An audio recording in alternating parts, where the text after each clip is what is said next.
సుమన్ టీవీలో మీ business promotions కోసం ఈ కింది నెంబర్ను సంప్రదించగలరు.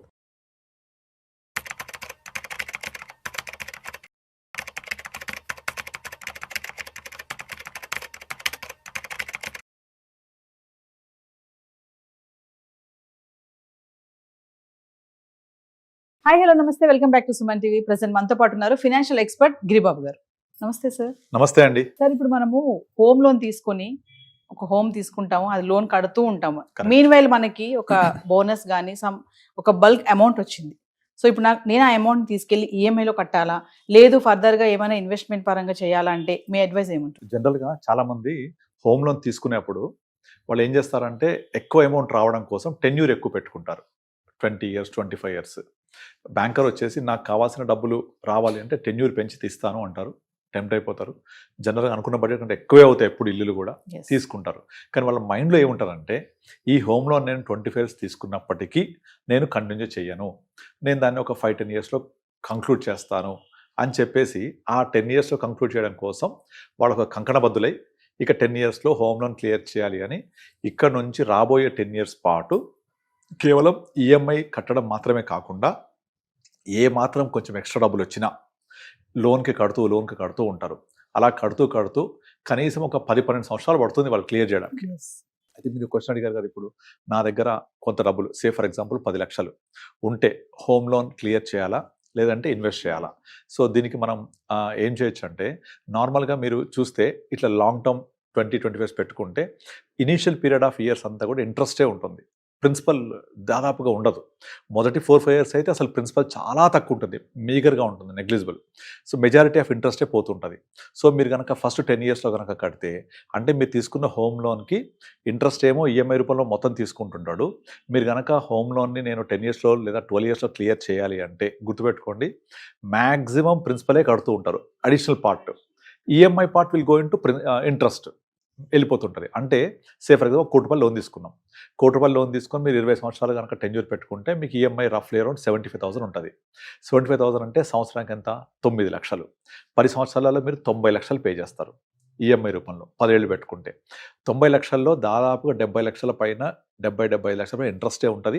ఒక 10-15 లక్షలు మించి ప్రిన్సిపల్ పోదు మొదటి 10 సంవత్సరాలలో. అంటే మీరు కనుక హోమ్ లోన్ క్లియర్ చేయాలి అంటే ఆ రిమైనింగ్ 15 లక్షలు పోను ఇంకొక 75-80 లక్షలు ప్రిన్సిపలే కడుతూ ఉండాలి. కడుతూ ఉంటే ఈ కాంపోజిషన్ మారుతూ ఉంటుంది, అది వేరే విషయం. కానీ మెజారిటీ ఆఫ్ మనీ కడుతూ ఉండాలి. అంటే ఆల్మోస్ట్ ఆల్ 10 సంవత్సరాల్లో క్లియర్ చేయాలి అంటే interest in the part of EMI కాకుండా ప్రిన్సిపల్ కూడా కడుతూ ఉంటే మీరు చాలా ఎక్కువ కట్టేస్తారు. అలా కాకుండా ఇప్పుడు మీరు చెప్పిన కాంటాక్ట్స్ తీసుకుంటే నా దగ్గర 10 లక్షలు ఉన్నాయంటే దీన్ని మీరు ఏం చేయండి, ఇన్వెస్ట్ చేయండి.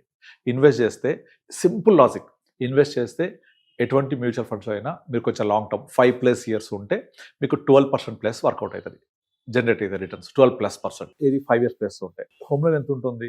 అరౌండ్ 7.5-8% లోపే ఉంటుంది. ఇక్కడ సింపుల్ లాజిక్, 8% ఏమో లోన్ ఇంట్రెస్ట్, 12% ఏమో రిటర్న్ ఆన్ ఇన్వెస్ట్మెంట్. సో అక్కడే మీకు 1/3 రేట్ ఆఫ్ రిటర్న్ పెరిగిపోయింది ఒకటి. Number 2 compounding factor.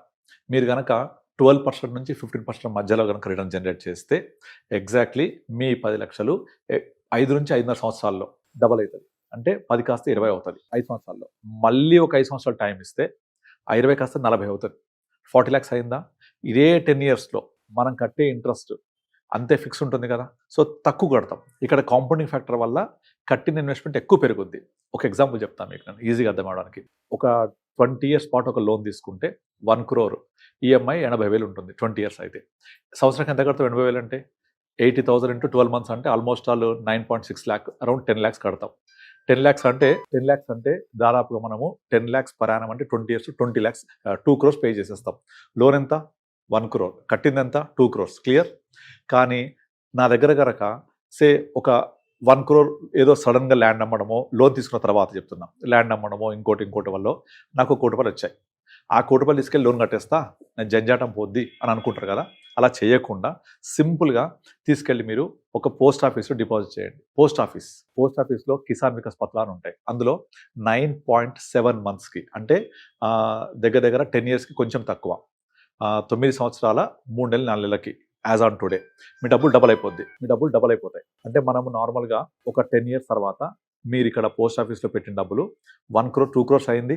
అదే 10 years తర్వాత దాన్ని మళ్ళీ డబల్ చేసామనుకోండి, అప్పటికి పీరియడ్ పెరుగుతుంది, ఎందుకంటే ఇంట్రెస్ట్ తగ్గుతాయి కాబట్టి. అప్పుడు ఇంకొక 11 yearsకి డబల్ అయింది అనుకుందాం. అంటే మొదటి 9 yearsలో 1 2 అయింది, మళ్ళీ నెక్స్ట్ 11 yearsలో 2 4 అయింది. 20 years అయిపోయిన తర్వాత ఇక్కడ లోన్ ఎంత కట్టాం మనము, సంవత్సరానికి ఒక 10 లక్షల చొప్పున చూసుకుంటే 2 కోట్లు కట్టాం. అంటే ప్రిన్సిపల్ 1 crore ఎక్స్ట్రా 1 crore. ఇక్కడ ఎంత అయింది మన 1 crore, 9 yearsకి 2 కాస్త 4 అయింది, 4 crores వచ్చింది. సింపుల్గా బ్యాంక్లో పెడితేనే మన 1 crore 4 crores అయింది 20 yearsకి. ఇక్కడ లోన్ రూపంలో 1 crore ఎక్స్ట్రా కట్టాం. ఇట్లా ఈ సింపుల్ లాజిక్ అర్థం చేసుకుంటే investment has more power than loan payment. అర్థమవుతుందా? సో ఇక్కడ నేను 1 crore నుండి నేను కట్టాలా, లేకపోతే నేను ఈఎంఐ క్లియర్ చేయాలంటే ఈఎంఐ క్లియర్ చేయకుండా డిపాజిట్ చేస్తే 20 ఏళ్ల తర్వాత నీ దగ్గర పోస్ట్ ఆఫీస్ వేసినా 4 crores వస్తుంది. ఇక్కడ నువ్వు ఈ లోపల ఎంత కట్టాము, 1 crore బదులు ఇంకో 1 crore కట్టాం. కానీ చాలా మందికి ఈ కాన్సెప్ట్ చెప్పారనుకోండి, ఫస్ట్ అది తేలిగ్గా ఎక్కదు మైండ్లోకి. వాళ్ళు ఏమంటారు, వడ్డీ కడుతున్నా అనుకుంటారు. 1 crore కడుతున్నా. బాబు నువ్వు 1 crore కట్టావు, నీ లోన్ తీసుకున్నందుకు 1 crore ఇచ్చాడు, 1 crore కట్టావు. కానీ నీ 1 crore కట్టకుండా డిపాజిట్ చేస్తే 4 కోట్లు వచ్చాయి కదా. ఆ కాన్సెప్ట్ ఒక చిన్న లాజిక్ మిస్ అయిపోతుంటారు. ఇది పోస్ట్ ఆఫీస్లో అయితే కొంచెం ఒక అడుగు ముందుకేసి మ్యూచువల్ ఫండ్లో పెట్టండి. ఎలాగో 12% చొప్పున వస్తే 6 yearsకి డబల్ అవుతాయి. అంటే ఒక 6 yearsలో మీ 1 crore 2 అయింది, మళ్ళీ 6 yearsలో 2 4 అయింది, మళ్ళీ 6 yearsలో 4 కాస్త 8 crores వచ్చిందా. ఇక్కడ ఎంత కట్టాం, నేను లోన్ మొత్తానికి 1 crore ఇంకొక crore ఎక్స్ట్రా కట్టాం. కానీ ఇక్కడ నీకు 12 crores వచ్చిందా, ఈ 12% వేసుకుంటే కూడా కొంచెం ఒక అగ్రెసివ్గా వెళ్ళి ఒక 15% వస్తే అది కాస్త మళ్ళీ డబల్ అవుతుంది. బికాస్ 15% వస్తే 5 yearsకి డబల్ అవుతుంది. 15% ఎవ్రీ 5th yearకి డబల్ అవుతుంటుంది. ఇది పవర్ ఆఫ్ కాంపౌండింగ్. అంటే ఫస్ట్ 5 yearsలో 2 అవుతుంది, సెకండ్ 5 yearsలో 4, థర్డ్ 5 yearsలో 8, లాస్ట్ 5 yearsలో 16 crores ఇలా వచ్చింది కదా. సో దాన్ని మనం కనుక అర్థం చేసుకొని ఇన్వెస్ట్ చేస్తే ఇంత కాంపౌండింగ్ ఫ్యాక్టర్ అవుతుంది. మనం లోన్ కట్టేది తక్కువ ఉంటుంది. ఇప్పుడు చెప్పండి, 10 లక్షలు ఉంటే నేను హోమ్ లోన్ కట్టాలా లేకపోతే ఇన్వెస్ట్ చేయాలా? డెఫినెట్లీ ఇన్వెస్ట్ చేయొచ్చు. ఇన్వెస్ట్ చేస్తే నెక్స్ట్ 10 yearsలో మన డబ్బులు కనీసం తక్కువ 3.5 times to 4 times అవుతాయి. 40 lakhs వచ్చిందా, మళ్ళీ 10 yearsకి ఇంకొక 40 కాస్త 80 అయిందా. నేను ఇక్కడ ఎంత కడుతున్నా లోను మొత్తం కలిపి కూడా నేను 1 crore కదా కట్టేది. నేను 10 yearsలో క్లియర్ చేసే బదులు నేను పెట్టుకుంటే ఒక 15 years తర్వాత నీకు వెల్త్ ఇంత క్రియేట్ అవుతుంది. అందుకే చాలామంది చెప్తూ ఉంటారు, ఎక్సెల్ షీట్లో కనుక మీరు లెక్కలేసి మీ ఈఎంఐ బదులు అదే ఇన్వెస్ట్ చేస్తూ పోతే ఎంత గ్రో అవుతుందో. కానీ యాక్చువల్గా Excel sheet returns exact returns అవ్వవు చాలామందికి. ఎందుకంటే అందరూ లోన్ కడుతున్నా వడ్డీ కడుతున్నా అని ఒకే థింకింగ్లో ఉంటారు తప్ప మనము అలా ఇన్వెస్ట్ చేసుకుంటూ వచ్చే పవర్ ఆఫ్ కాంపౌండింగ్ని అర్థం చేసుకోలేరు. అందుకే ఏం చెప్తారంటే the power of compounding is a miracle. The one who understands will receive. The one who doesn't understand will pay. So మీరు పే చేస్తారా రిసీవ్ చేసుకుంటారా మీ ఇష్టం. కనుక నా అడ్వైజ్ ఏంటంటే better go for the investment. మీరు బాగా చెప్పారు. ఒక పక్కన ఎక్స్ట్రాగా మనకి అమౌంట్ వస్తుందని చెప్పారు కదా, కానీ ఎంత ఫినాన్షియల్ బడ్జెట్ పరంగా చూసుకునే వాళ్ళు కొంతమంది ఉంటారు. మీరు అన్నట్టు ఎక్స్ట్రా సీట్ వేసుకుంటారు, ప్రతిదీ నోట్ చేసుకుంటా ఉంటారు.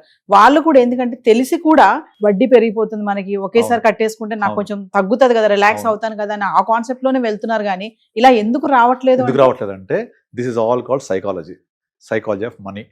మనకు ఈ సైకాలజీ ఆఫ్ మనీ ఎంత ఇంపార్టెన్స్ అంటే రీసెంట్గా ఒక లాస్ట్ 1 week బ్యాక్ ఈనాడులో ఒక ఆర్టికల్ కూడా వచ్చింది, వెల్త్ సైకాలజిస్ట్ అని చెప్పేసి. ఈ సైకాలజీ ఆఫ్ మనీ అర్థం చేసుకుంటే ఇవన్నీ కూడా మనము ఏం చేస్తే కరెక్టో మనకు అర్థమవుతుంది. కానీ ఈ సైకాలజీ అర్థం చేసుకోరు. అయితే వాళ్ళు నాకు క్వశ్చన్ అడుగుతారు, మీరు అన్నట్టుగా నేను లోన్ కడితే నా బర్డన్ తగ్గుద్ది కదా, మెంటల్ ఫీస్ ఉంటుంది అంటే ఎస్ ఉంటుంది. ఎప్పుడు ఉంటుంది, నువ్వు లోన్ కడితే క్లియర్ చేస్తే. కానీ నువ్వేం చేస్తున్నావు, ఇన్వెస్ట్ చేస్తున్నావు కదా, ఇక్కడ వెల్త్ క్రియేట్ అవుతుందా అంటే నువ్వు ప్యారలల్ అసెట్ క్రియేట్ చేస్తున్నామా. ఎప్పుడైతే ప్యారలల్ అసెట్ క్రియేట్ చేస్తున్నామో మనం ఎందుకు వరి అవ్వాలి. ఏదైనా అన్ఫోర్చునేట్ కండిషన్ వచ్చింది, నా జాబ్ పోయింది, ఈఎంఐ కట్టలేనంటే ఈ అసెట్ తీసి క్లియర్ చేయండి. మనమేమి పేకాట్ ఆడట్లేదు, క్యాసినో ఆడట్లేదు, మనమేమి ట్రేడింగ్ చేయట్లేదు, మనం డబ్బులు ఆగం చేయట్లేదు. మీరు 5 ఏళ్ళు ఉండండి, మ్యూచువల్ ఫండ్లో 12% కళ్ళు మూసుకొని వస్తుంది, 10 to 12%. అదే కదా నేను చెప్తోంది. 10 years ఉండండి, మీ డబ్బులు ఖచ్చితంగా 3 to 4 times అవుతాయి. నా 3 times అయినా 4 times అయినా నేను లెక్కేసుకోవాల్సి తప్ప 10 years ఉంటే నెగిటివ్ అయ్యే అవకాశాలు ఇంపాసిబుల్. అంత powerful investments mutual funds. So అది డెఫినెట్లీ జరుగుతున్నప్పుడు పాస్ట్ హిస్టరీ అదే చెప్తోంది, ఫ్యూచర్ ఇండియా వికసిత్ భారత్ అదే చెప్తోంది. కనుక నేను ఇక్కడ ఇన్వెస్ట్మెంట్ చేస్తున్నప్పుడు నా లోన్కి బర్డన్ని ఇక్కడ డైవర్ఫై చేసుకుంటున్నా. సో నేను కొంచెం ఆలోచించి సైకాలజీని మార్చుకొని నేను అసెట్ ప్యారలల్గా చేస్తున్నా కాబట్టి తప్పు.